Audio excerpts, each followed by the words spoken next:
пятки. Увидели, что к ним пришли. И тут же все идут к нам. Да. Вот такие прелестные кони. Вот нос. Там нос. Красивый нос. Вот еще один. Снег. Вот еще.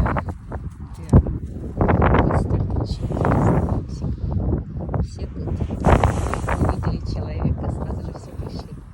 Потому что они все хотят общаться, хотят заниматься. Ну-ну-ну-ну-ну. Шура, фу, плохая лошадь. Ты зачем девочку прогнал? Что за ревность?